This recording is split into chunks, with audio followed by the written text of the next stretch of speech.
really lovely.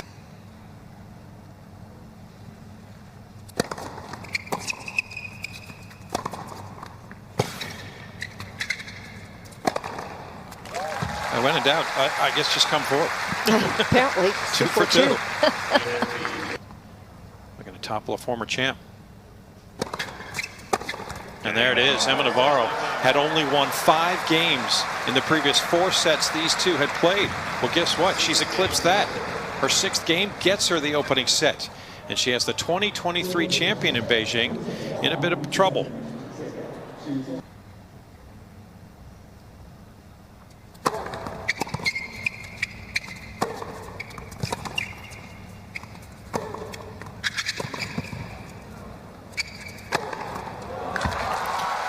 Good on her to come forward.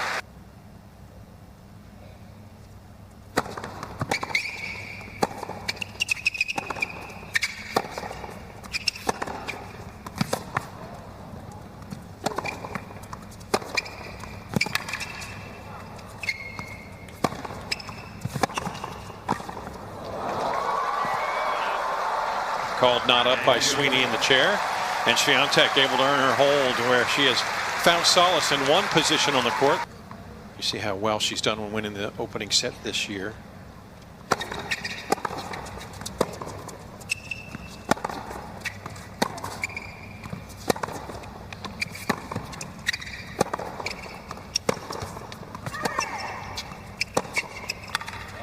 Yeah, Navarro striking the ball cleanly, starting to feel.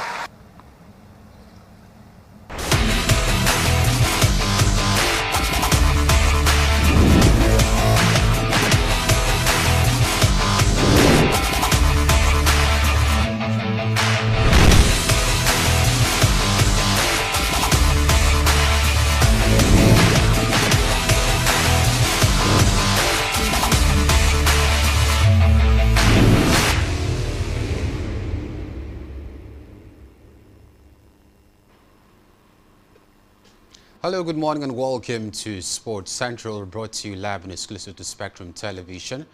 Returning the after 5 African teams qualified officially for the 2026 FIFA World Cup, with some slots still left to be filled within today and tomorrow.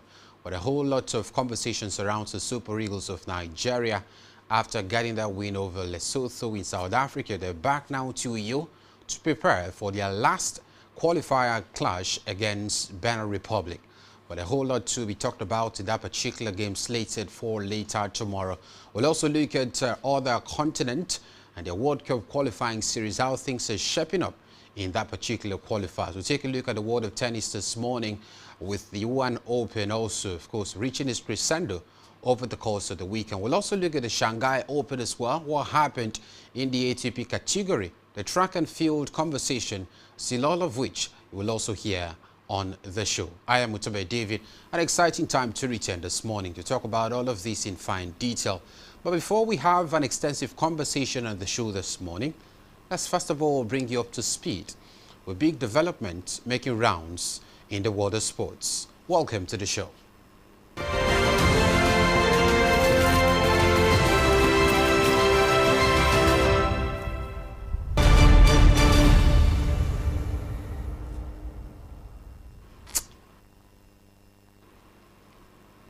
Well, the conversation starts from the world of tennis, where Cory Kokogoff became the first player to win her first 9 hard-court finals as she beat Jessica Pegula in straight sets to win the UN Open.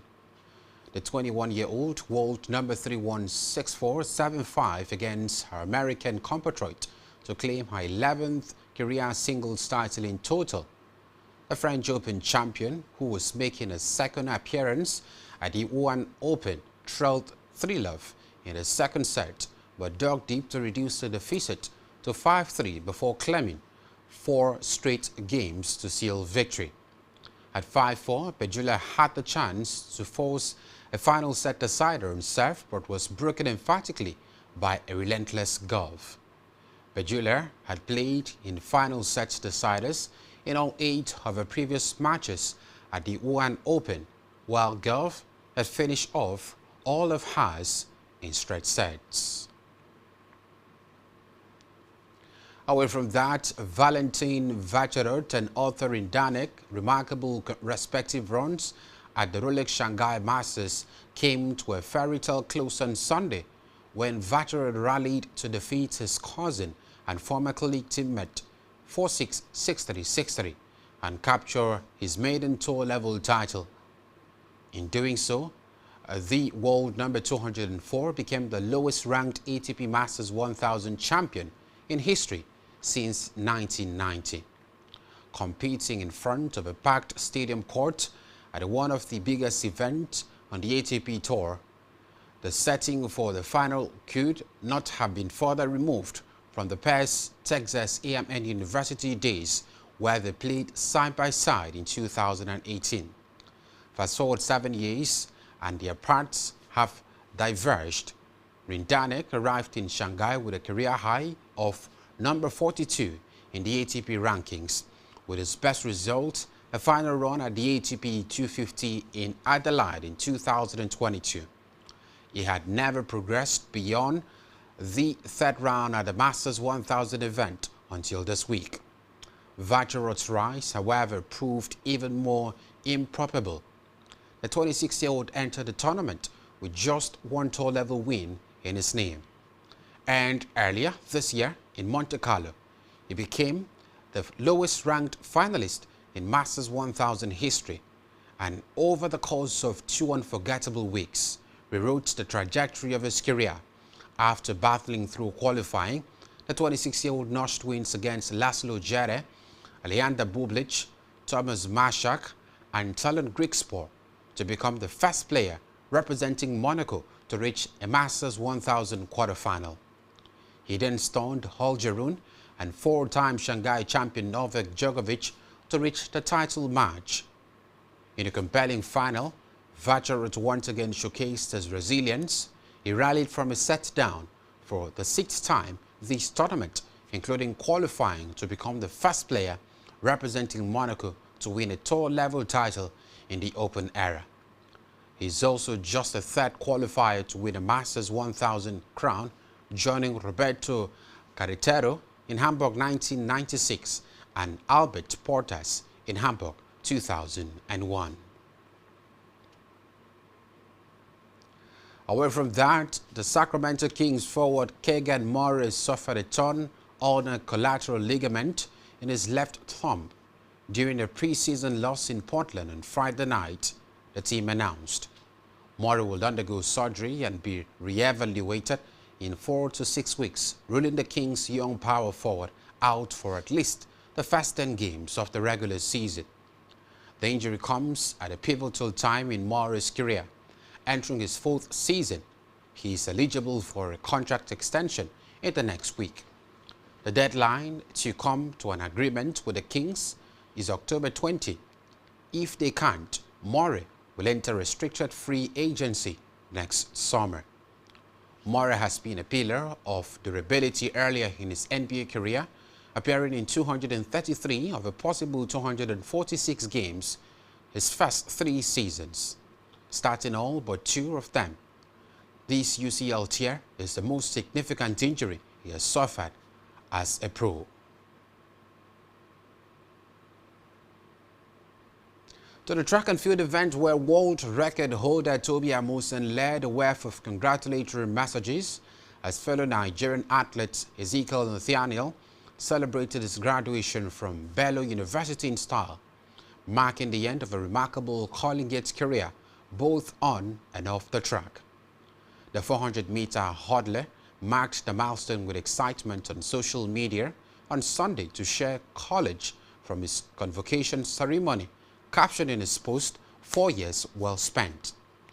The post quickly drew warm reactions from teammates, fans, and colleagues within the athletics community who hailed him for balancing academics with a demanding sports career. During his 4-year stint, the Bello, Nathaniel became one of the most celebrated athletes in the university's history, leaving behind a legacy of excellence and record-breaking performances. In his final year, he was named the 2025 NCAA Division I Men's Outdoor Track and Field National Track Athlete of the Year, capping a season that saw him dominate the collegiate circuit. It was also shortlisted as one of the 3 finalists for the prestigious Bowerman Award, the highest individual honor in American collegiate track and field, a first in Belarus history.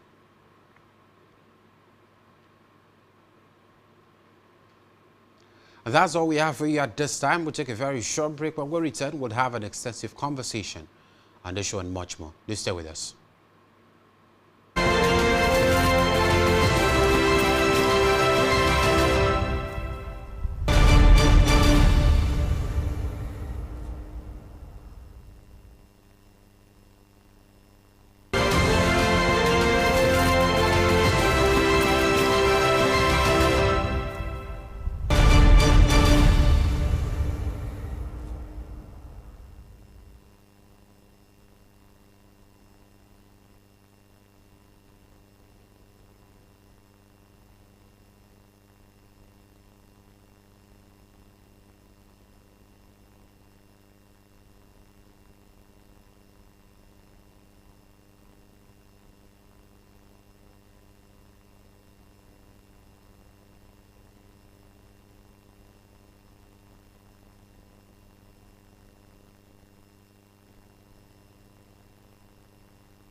Live coverage of the glamour tie of match week 2 in the UEFA Champions League as the excitement builds for the meeting of Barcelona and the holders Paris Saint-Germain.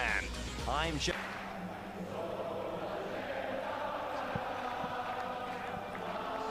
Also aiming to make it 2 wins from 2.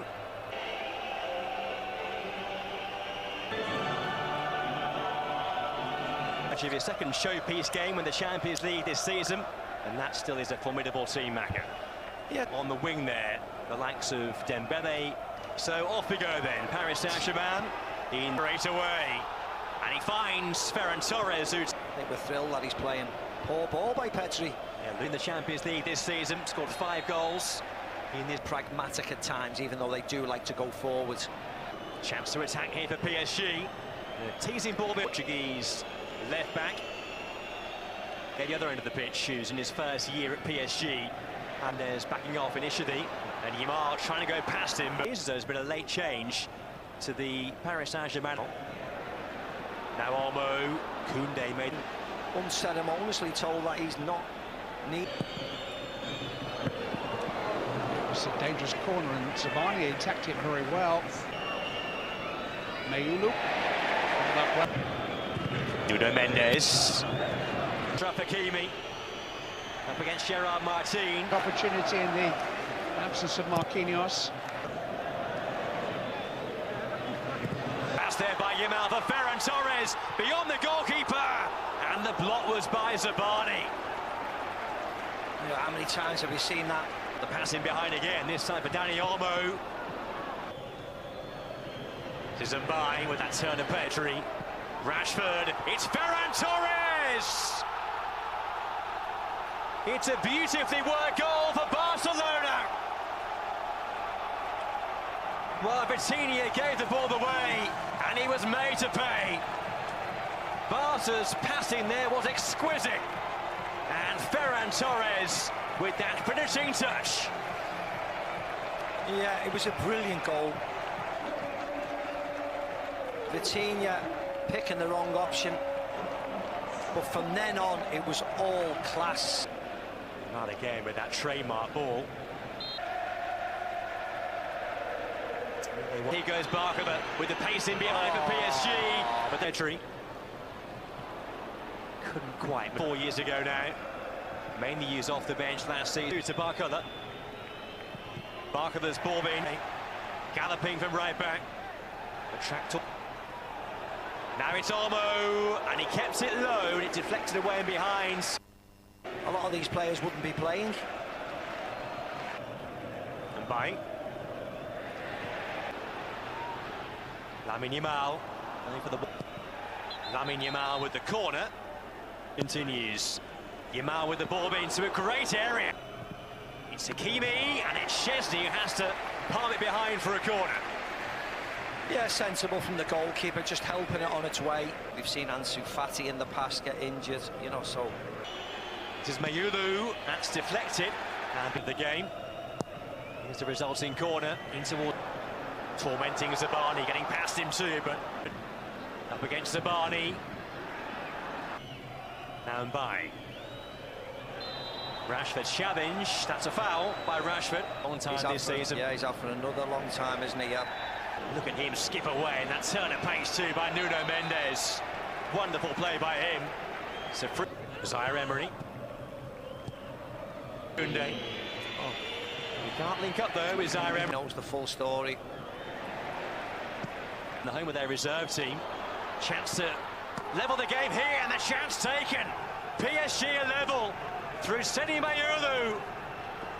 Well, he's just 19 years of age. He came off the bench and scored in the final last season, and he's levelled this game tonight. It's one apiece.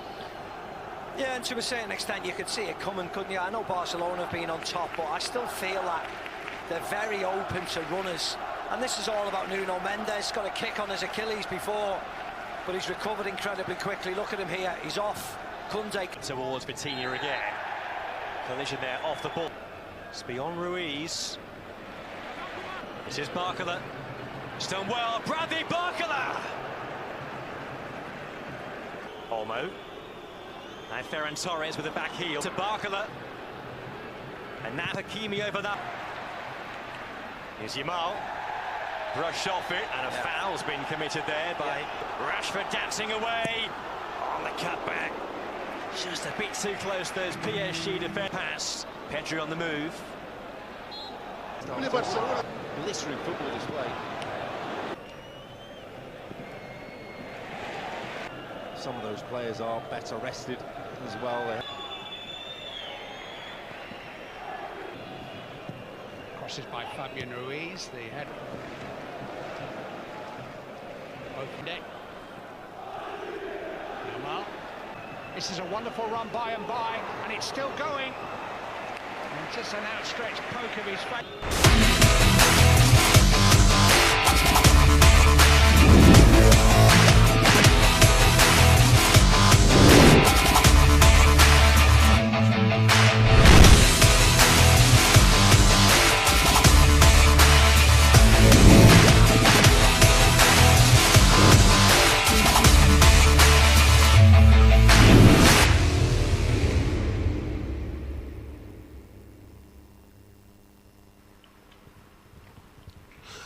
Hello, good morning. Welcome to another exciting time. We talk about the best of stories this week in the world of sports at Sports Central. And my name is Vladimir Kim.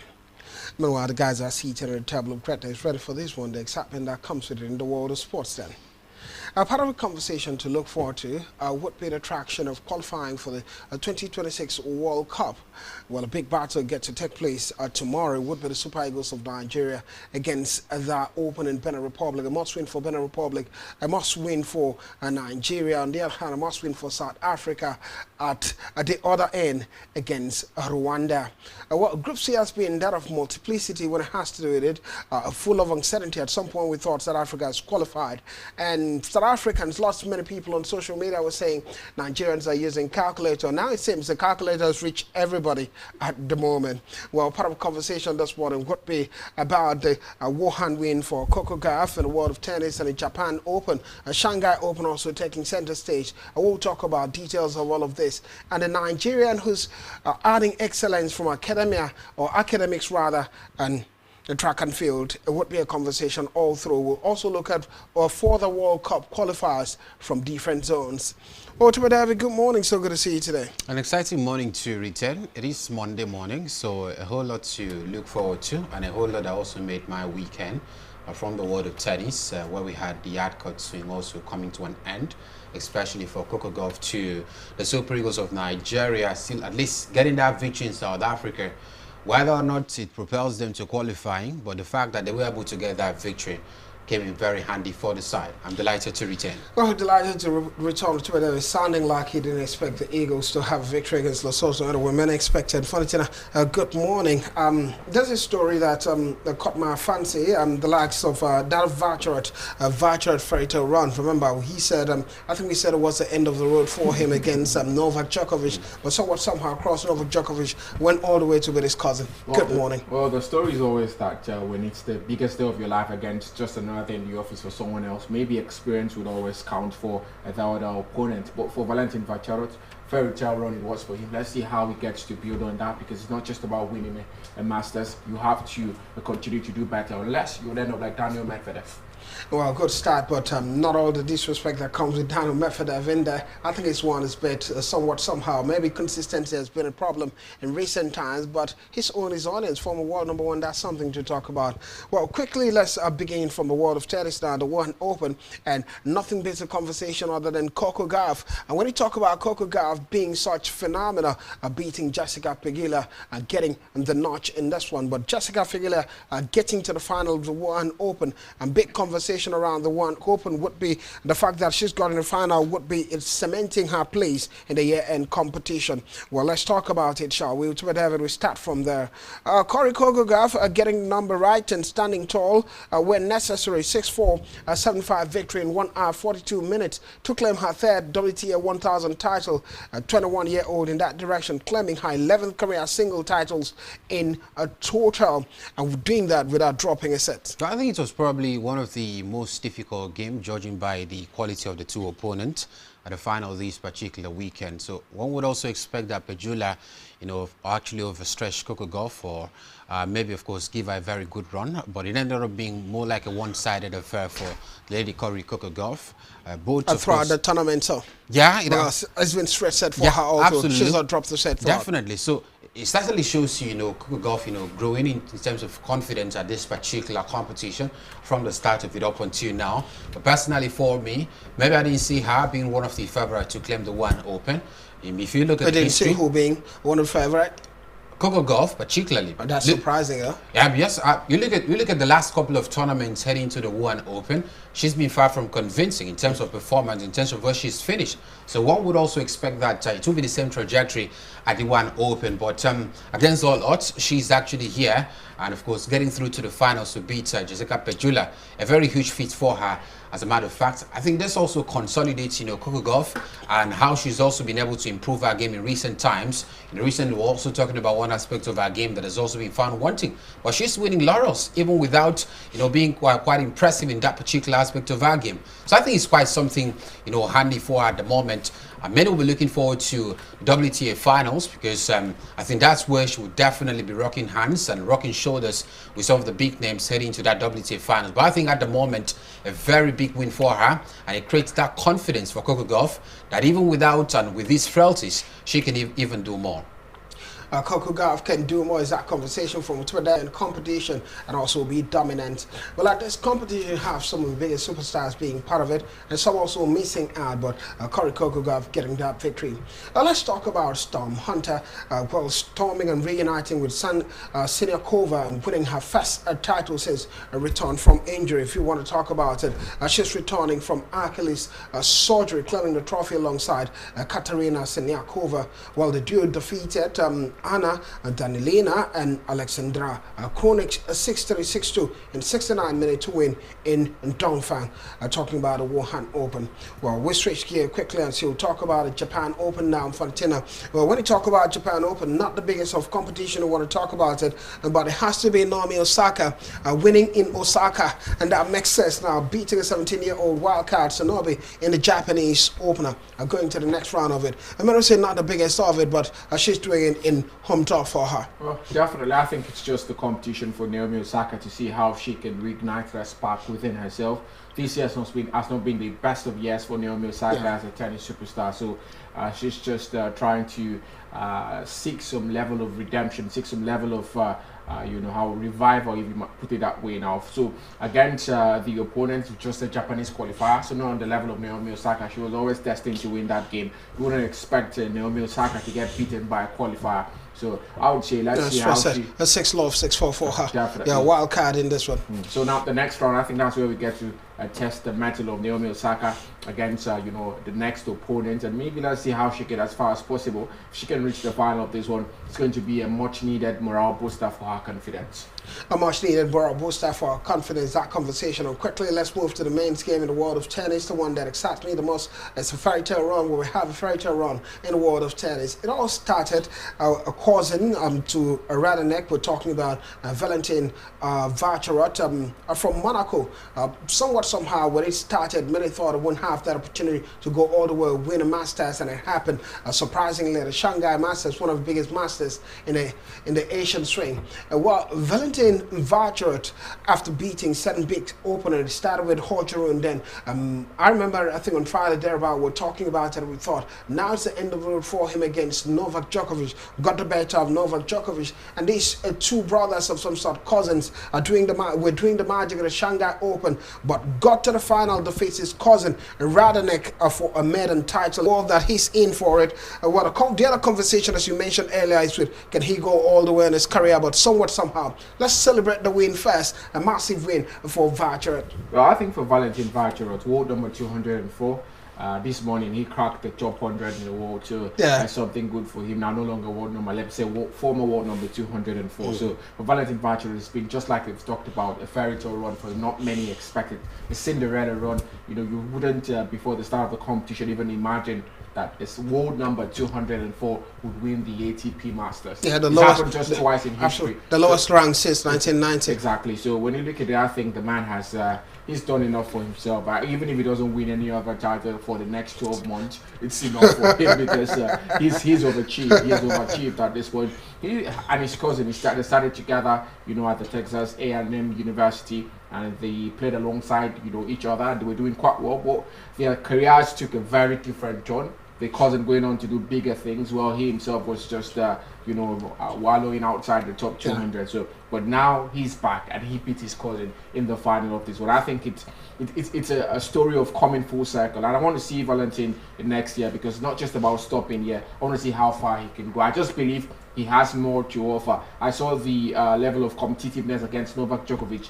I think that was the height of it. He beat Stalin Greeks for this tournament, Novak Djokovic, but I think that was the biggest one. So let's see if he can beat Novak Djokovic. I think he can beat any other superstar in the world. Well, to David, let's talk about the loser in this one, the runner-up. There's always going to be that. Not many people have really mentioned how good he's been this particular year. The cause I'm talking about, Raducanu for me, ranked 54 in the world at the time. A must jump in terms of ranking after getting the finals at the 1000 Masters, turning the Shanghai Open to a family issue now. Quite interesting, both of them. Raducanu has been absolutely fantastic. Well, I think it was quite a case where many expected, Raducanu to actually win this one due to the man's, quality, his level of experience at the Masters event, and the level and quality of opponents he's also faced in recent times. But it took a different turn for, Vacherot to, get this particular victory. Well, one would say it's quite surprising. But I think for me, if you also look at the trajectory, the opponents the man Vacherot has also faced in the build-up to the final, I mean, there will be also some out of doubt when you completely rule him out of that particular final. Well, he's beaten some decent football, he's beaten Hojarun, just like one of Ben mentioned. Novak Djokovic also being part of that particular conversation. Biggest names to talk about. Yeah, so those were top quality players in terms of experience, in terms of where they are seated at the competition. So one would also expect that the man has grown confidence in this particular tournament to even get the better of his cousin at the finals of it. It shows that probably they've been playing tennis together. Yeah, they've been playing outside the ATP. Yeah. Prior to the Shanghai, he's won only one senior game, particularly this year, and it happened this year. So it shows you that the man growing confidence as well, going to the finals. And I think the impossibility for him was actually nothing, especially after he got the better of Novak Djokovic and Hojarun in the process of getting to the finals. Well, for Raducanu, well, I do not know what to say at the moment, but I think he's one of those shockers he would also, leave to always remember. There is always the next time. The fact that he's in the top 50-something shows not that the biggest of names. Not the biggest of names, but both of them having good run anyway. Absolutely. So I think there is always the next time for Raducanu. Try more. Maybe you never can tell. Your days would come. His days will come when he talk about Valentin Vacher now breaking into the top 100, so not far off any longer, and that's what's happened when he win a 1000 Masters event, especially the one in the Asian swing taking place in Shanghai. I mean, well, Marozsan will move further toward the competition in the world of tennis, now straight to Kazakhstan as Marozsan defeats Nadi and progressing in Kazakhstan. The tournament took place at Almaty, and we're talking about an ATP 250 tour level event. Swiftly, let's quickly, I know we heard about it and we already did the sports wrap up, but something to look forward to would be the world of basketball now. Sacramento Kings forward adding up the number Keegan Murray after suffering a torn ulnar collateral ligament in his left thumb during a preseason loss in Portland on Friday night. What a conversation as he'll undergo a surgery and be re-evaluated in 4 to 6 weeks and ruling the Kings young power forward out at least the first 10 games of regular season. Unfortunately now, when you have a young talent that's seem like one that should drive you next season, the first 10 games he's out, a big consequence for Sacramento Kings. Well, the Sacramento Kings, I think last season was a season to forget for them. A very, very topsy-turvy. At a point they had to sack the coach and put the assistant coach in charge of the team throughout the rest of the season. And now this was an opportunity to start the season on a good note, but one of their best players or one of their potential players is out of the first 10 games. I think it's just going to be another wavy ride for the Sacramento Kings, and maybe time to get a replacement no longer there. You know, you have to mentor with what you already have at the moment. So for the Kings, maybe another bad season for them, or they might just shock the world. You never can tell. There's always going to be one player who, let's say, one man's food is another man's poison. So Keegan is out now. Another player might be there to take up that responsibility and fire the Kings to glory this season. Oh, well, they always talk about a UCL injury being such a difficult one, a significant injury, and has suffered as a pro, and not so good for the player. Now we're talking about Murray being a pillar of durability early in his NBA career, appearing in 233 of a possible 246 games in his first 3 seasons, and starting all but them. Well, it's always going to be that concern for some of the superstars when this injury come back, and you begin to think if they'll find a balance and be that same player that they were before the injury. Hopefully, missing 10 games, not too much, but it has to go under a knife. And as we conclude on other sports, before you get to talk about football stories, it would be the story of a Nigerian athlete, Ezekiel Nathaniel, was celebrating his graduation from Baylor University in style and marking end of a remarkable collegiate career, both on and off the track. Well, many prestigious awards for him, being the best in track and field event at the university, showing class and dominance and encomium from Nigerians in that direction. Toby Amosman leading the pack. We from Spectrum TV also leading the pack. Congratulating him. I know the guys will want a lot to talk about it, but it's basically all about mixing academics with sports. Well, let's have a picture of it now. This is what's really lacking in Africa, and that's why we're having conversation of age cheating, because there's no proper setup where you merge academics with sports, and it's a big problem in Africa today. Well, I think it's a very big example now for African academics, university rather, to also learn from. Over time we keep talking about players overseas, balancing a book with football, balancing book with athletics, balancing books with other professions, and it goes well for them. It takes my mind back to a young star at Wolverhampton Wanderers, I think about 3 seasons ago. There was he had exams the following day, and prior to that examination day, he had a game against Manchester United. It was in the FA Cup, and the boy scored on his debut for Wolverhampton Wanderers. Guess what happened? The following day, they had to, of course, recite another exams for him as an individual, because they also understood that he's actually coming, off the field, and definitely there's no time to read. So it shows you how, over there in overseas, how they balance education with professionalism, with careers, and I think that's what we're lacking in our education sector. Maybe if you could learn from there, we definitely have students who are bright enough to, learn, academics and also balance it on the professional field, which I think is something that we can actually go have and also go a long way to achieve, especially as a nation who's gradually growing in terms of confidence, in terms of a level of professionalism to get that academic let me interrupt a bit. The other conversation is about the structure. There's already a structure there, so it's designed that at the school level is where students get to develop, athletes get to develop. So we're having Nigerians move from Nigeria to school there, and the sole purpose is to develop and earn the skills, hone the skills in there. It's not the same in Africa. No structure. I think the most I get to hear from a Nigerian university is participating in the Noga Games. Sometimes you have even mercenaries coming in. Comes maybe once in 2-3 years. And then you have lots of mercenaries also trying to be part of this Noga Games. So there's no real structure way. Even some of these athletes are participating in this game and still being paid for it.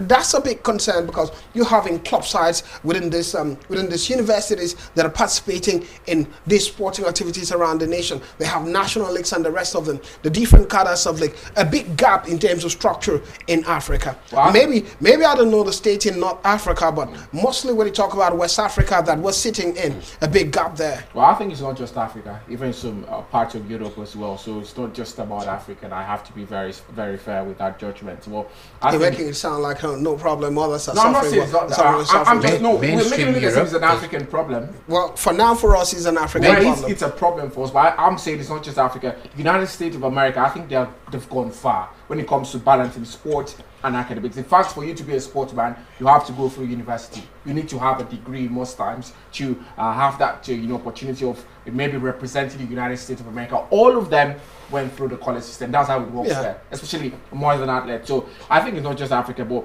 gradually we are going to get there. I schooled in UNIU. We don't have there's no standard football pitch in UNIU. That's just the thing. The listing as football, that's what Nigeria is known for. But we don't have a standard football pitch in UNIU. That's how bad it is. So you have to understand that we're still a long way off. I don't think we're getting any close in 20 years from now, we're not going to get close. Well, a big concern, the other advantage of all of this is I hear some Nigerians, especially even Nigerian footballers, when you listen to them, they can't even do well in the press conference. You know that they're not really educated, they're struggling a bit. And in terms of that contract, they don't even understand what's being written. They can ask questions. That's where education comes about because it's so important. When a kid is practicing and then becomes a teenager and still practicing and learning the ropes with a right facility, we got to see improvement, mental improvement, and then physical improvement makes the man become the athlete that they ought to be. A big gap, the guys have said, and they're not giving me any hope of what could happen in the nearest future. But we only wish for the best for Africans and authorities and those in charge to begin to think in this direction and bring in the ability to make sports and education together.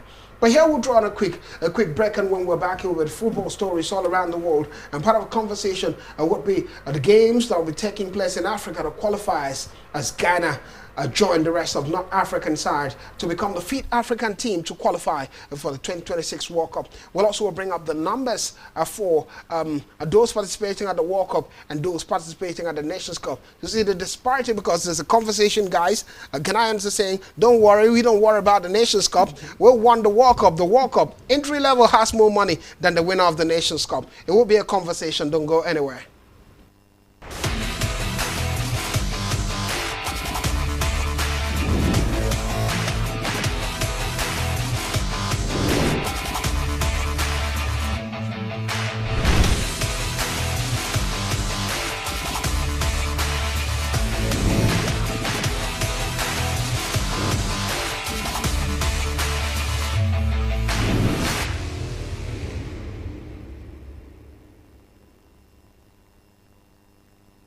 Live coverage of the glamour tie of match week 2 in the UEFA Champions League as the excitement builds for the meeting of Barcelona and the holders Paris Saint-Germain.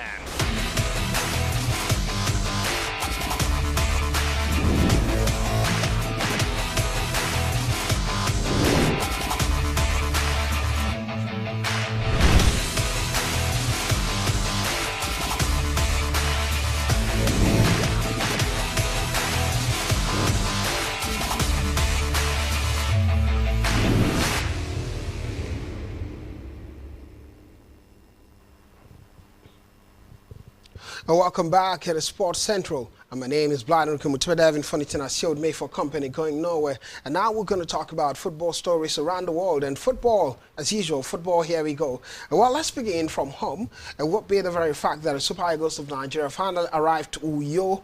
Well, there were big concern about the aircraft scare. According to what we heard, that the pilot discovered the Value Jet aircraft had a crack. And they had first stopped at Angola trying to fuel up. And then they had to do a U-turn back to Angola after that scenario, but in Uyo now, and happily things are getting ready, preparation towards the game. And the other twist to the conversation is that Benin Republic even arrived Nigeria first. They've not had a chartered flight in recent times in their qualifiers, but to show you how serious this is, they decided to charter the flight and say, come on, let's go land there and wait for them at their home. And Gernot Rohr, the former coach of the Super Eagles of Nigeria, coming to upset Nigeria in that regard. Can he do it? We'll talk about it tomorrow. Well, a sad thing also happened in the Nigerian Premier Football League. It was Nasarawa United staying top as Pillars tumbled in late in Kano. Well, the conversation that caused all the traction, a disappointing traction, was the very fact that Kano Pillars fans broke into the stadium and attacking the referee after 3SC had an equalizer, 94th minute equalizer in that regard. The match ended 1-1. Well, the general manager of the side, former Nigerian captain Ahmed Musa, many of you confused whether he's the captain of the side or not, but Ahmed Musa, who's the general manager of Kano Pillars, wrote a long message to Nigerians apologizing on behalf of their team and pledging support with security bodies to get the offenders and also get them prosecuted. Is that conversation? Well, Mr. David, I'll start with you. You saw the story, you saw the disappointing that took place now. After the game ended 1-1, fans came out. And the big question has always been, why always Kano Pillars? It beats my imagination that we're still in 2026 and we're still talking about hooliganism in football. You know, fans not being professional, irrespective of the result at the end of the day. Still having pitch encroachment, and that of course showed us on security personnel in the stadiums. Most times when you hear that MPFL venues have security, you go to that venue, just see two policemen, staying, trying to control a crowd of over 10,000, 15,000 in the stadium. How does he work that way? It can't work that way. We saw videos of that particular, incident where we had, it wasn't just one fan, it was more than 10. Yeah. Encroaching the pitch. The security couldn't do much about it. They couldn't do more. They couldn't control the crowd. They had to throw in tear gas to make sure that just to were disperse those fans. And I saw videos of some Shooting Stars players also being injured. Yeah. Some of them receiving treatment. I mean, those are uncalled for in football. Whatever the result is at the end of the day, you have to stay professional. We've said this time and time again, and it has always been Kano Pillars. So I do not know the level of punishment that will be meted on them at the moment to also allow the fans, because whatever punishment comes, the fans are not directly, of course, affected. A fine, Kano Pillars will still pay. The government will still pay. Maybe so, that's what we always talk about in Funitina. And when you get the culprit and take them probably to prison for how do we fish out those culprits? That's the question. They know them. They have to fish them out. Maybe you can get everyone. The videos, over 15 fans went into the pitch. Even if you can't get everyone, get some. And probably we'll also get to go back to last season from a Nigerian Premier Football League. I'm looking maybe suspend the fans from watching that game so that they get to learn. But it's happened before, being suspended. Even if you suspend one full season, the next thing still happen. Well, I think Nigeria is just keep showing that we're not ready for advancement in football because not to interrupt. Imagine there was VAR. They might go there and destroy the VAR. They would have burnt down the whole mechanism. The controversy came from the goal that was scored by Shooting Stars. They said that there was some controversy around it, but then this is what happens even in the rest of the world. In England, we keep having all these controversial VAR calls. Imagine we have it in Nigeria. Would have a Michael Oliver being beaten by fans. That's just the thing there. So it shows that Nigeria we're not even ready to bring VR because your side scores a goal and they go do some VR checks. You have to see a goal. You have to see a goal that the referee called penalty for in a game. I've forgotten the name of the opponent, but Rangers. It was a Rangers international game. The fans didn't encroach the stadium, despite having an unfair, call at the end of that game. So you have to stay professional. That's just it. And it's always the Sani Abacha Stadium. Yeah, at Sani Abacha Stadium, always going to be that concern. They come in mass, and we really appreciate the fact that they really come out to support that team. I think in terms of having a fans population at the stadium, they have the numbers, but on the other hand, you have to behave yourself, and that's that concern. You need to see the way the referee was steering refs, a referee running for his dear life. Yes, absolutely. You can help it when you have a Mahmoud card coming after you. Come on, what do you do? Trust me, if I wear security personnel, I'll change my uniform immediately. Come on, I have to go back to my children. But it has to stop in the world of football in Nigeria. The games that took place yesterday, Kun Khalifat beating Enyimba 1-0, Plateau United 2, Barak FC 0, Abia Warriors 2, El Kanemi Warriors 0. Well, Nasarawa United played 2-1 victory over Enugu Rangers. And we're talking about Warri Wolves 1, Niger Tornadoes 1, Wiki Tories 1, Kwara United 1, Katsina United 3, Remo Stars 1, Ikorodu City 1, Bendel Insurance 0, and Rivers United, a game completing this morning. Bayelsa United beating Rivers United away from home 2-1, quite a sad one. But I think what really riddled the Nigerian Premier Football League was Kano Pillars playing a 1-1 draw against 3FC, and the fans encroaching their stadium. And now let's go to World Cup before we come back to Africa. And now under 20 World Cup, we saw Morocco shocking the United States of America through a victory, getting the victory and qualify for the quarterfinals of it. Well, to be there, we've seen it happen. Is it quarterfinals, semi-finals now? Yeah. But we see it happen. United States of America seem to be a strong one. Absolutely. Morocco representing Africa, the last team standing. Well, I think it's quite good for Morocco, the only African nation at the semi-final stage, or maybe we'll start with the quarterfinal stage of the FIFA Under-20 World Cup. Despite a shaky start to life at the World Cup, I could recall their first game they lost when we actually talked about how African teams are faring at this particular World Cup. And you look at the strong United States of America side, a side that scored over 12 goals since the start of this tournament. So it shows you that a free scoring side against a Moroccan side who had a shaky start to life at the FIFA Under-20 World Cup. But I must actually commend Morocco, their level of discipline, how they actually, of course, approach that particular game, and the way they actually contend, the quality posed by the United States of America. And this is always a big lesson to learn by other African teams. We had about 3 of them who went to the World Cup alongside Morocco. 3 have all exited. Only Morocco last man standing. Egypt, South Africa, Nigeria. Absolutely. They were out. So that's what it is at the moment. I just wish Morocco well. Maybe a final spot at the World Cup won't be bad for me. Well, one of these days we get to talk about the details regarding performance of American national team in recent times. Stack of performance, back-to-back victory at the CHAN competition, under-20 competition. They're the champions, under-17 Afghan, and on and on and on and on. Host of the Afghan. Absolutely. And they're also host of the what do they call it now? FIFA Under-17 World Cup. Yeah, they're also the host of the FIFA. I've forgotten the name. The host of this tournament that will be played after these qualifiers. Yeah. The two-legged affair. The playoffs. Yeah. They're investing so much in football. And when you put this investment, there's lots of pressure that comes on the team. Young talents being supported. Absolutely. Yeah. And it makes all the sense. Even the WAFCON, they had to host it. And I hear host it again.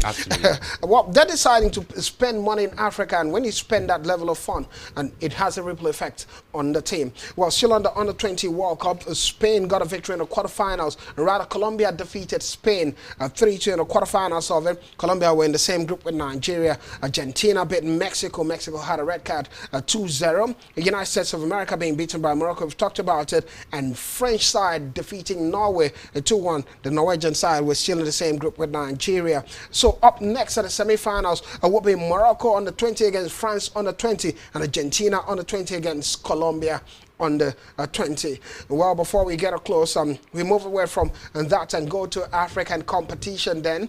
World Cup qualifiers. In the World Cup qualifiers, Ghana has been the next team, the first West African country to join the North Africans from an African perspective to qualify for the World Cup, and it makes sense after beating Comoros 1-0 at home. And what a conversation is, Ghana they're flying. Well, I said we're going to look at it, but unfortunately I'll start with you while I try to source some of my, look at some of my sources to get what the details would be for the World Cup and AFCON, but it's basically what it is, good performance from Ghana. Well, I think it's been coming for them, especially after that disappointing African qualifiers and all of that. So When you look at Ghana, I think they've learned their lessons. Even the last AFCON, I think they crushed out in the group stages, didn't even make it to the knockout phases of it. So they've learned their lessons. I think when you learn your lessons, you'll definitely not want to repeat the mistake you made, and that's what they did here. I look at the Ghana side, especially the last match they played. I saw the quality on the bench. I look at it and I say this team has one of the best players in the world, especially in Africa. We look at Kamaldeen Sulemana on the bench. Player who's been scoring goals for Atlanta this particular season. Have the likes of Fatah who plays for Leicester City on the bench. So I think they have quality in that side. But my concern now is about going to the World Cup. I love Samaya the most in that team. Absolutely fantastic. Yeah. So my concern is now Ghana going to the World Cup. They've gone to the World Cup. I think alongside Nigeria, they've been one of the most 5 times now. African 5 teams times now the World Cup. They went there last time. They were knocked out in the group phase. 2014, the same thing. Rather, 2018, the same thing. In 2010, that was when they went the quarterfinal right here in South Africa. So I would say now I want Ghana to at least do something. They've got quality players. Talk about almost stay a party. We're talking about the likes of Mohamed Kudus. Talk about Antoine Semenyo. These are quality players. They cannot afford to go to the World Cup and just make up the number. The other conversation is what's been different for them when it comes to the Nations Cup. Quite disappointing in recent times, but to find a way to qualify for the World Cup. Well, put that side by side before we get up close. Let me give a stark contrast of what the World Cup brings. At a World Cup, a group stage exit at the World Cup earns $9 million, a round of 30 to $13 million, quarterfinals $17 million, semi-finals $25 million, runners-up $30 million, and champions $50 million at a World Cup, and a stark contrast for the Nations Cup. So which one would you rather go in terms of money? For the Nations Cup, the champions have $7 million. If you exit the group stage of a World Cup, you have $9 million. Runners-up $4 million, a semi-final. So in fact, fourth in the group stage, $500,000, and third in the group stage, $700,000, a round of 16, $800,000. Quarterfinals $1.3 million, and semi-finals $2.4 million. Runners-up $4 million at the Nations Cup. Twist of contrast. When you put expenditure, you're leaving Africa to the world stage. You're going probably to Brazil. You're going to United States. How much is more? No, trust me, you spend more. You spend a lot of money going to a Nations Cup.